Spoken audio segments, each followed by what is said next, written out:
My name is Kay Blackburn. I am 48 years old. I live in Tucson, Arizona. I'm married and we have 3 daughters. I was diagnosed in October of 2016 with stage 3 non-Hodgkin's lymphoma. At that time, I was just having started school again with the kids. It was October.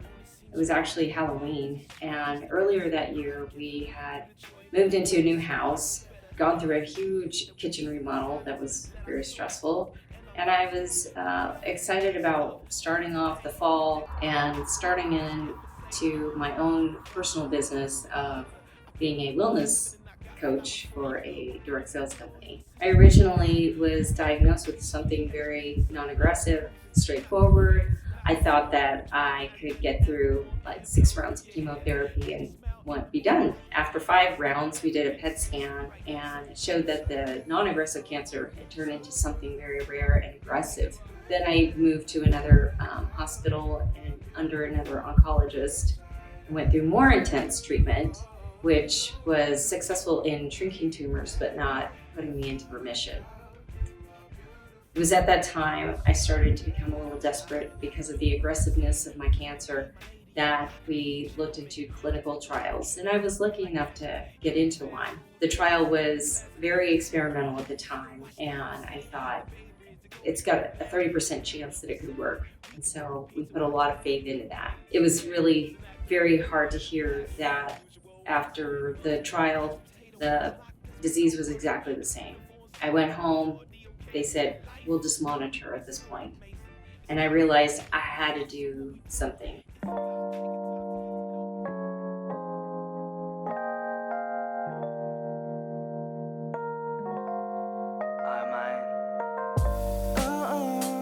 I had a friend who called me and she said, Kay, I healed myself from breast cancer and I think you need to research this. And she told me about Chris Work and about a detox by Ty Bollinger. And I said, okay, I'm willing. Well, I did a detox. It was mostly juice, not a whole lot of food, but and a lot of supplements. Did that for 30 days. And then I started researching and reading everything I could get my hands on. It really became a full-time job of self-healing. I slowly integrated things like taking a lot of different types of supplements and skin brushing and rebounding and coffee enemas and juicing like every day. I didn't really have any other options. And I didn't want to go back to conventional medicine. I had subsequent PET scans as follow-up visits, and at each one, it would come back, stable disease. And after about 6 of these PET scans, I finally heard the words, Kay, I think you're cured. And it wasn't an easy process, but being diligent and staying with the program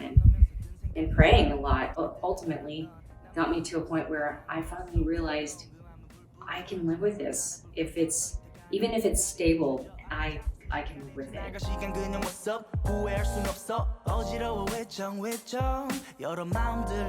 The advice I'd give someone with a cancer diagnosis would just be to stop and self-evaluate your life. This is your permission to look at your life and see where it is that you might be missing. I really do believe that surrounding yourself with positive people, making sure you have time to laugh and not stress.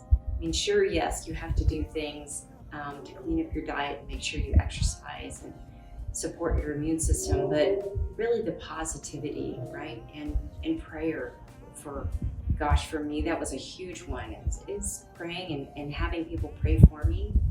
And at the end of the day, being your own advocate, whenever you're going into a doctor's office, I thought it was really important to have a lot of questions and to question what it is that they say, because they may not necessarily give you the best advice. So making sure that you feel really comfortable that the plan that you're following is the right plan for you. So whether you decide to go conventional or not conventional, that whatever you're doing to support your own immune system makes you feel empowered and less at the mercy of what conventional medicine can or can't do for you.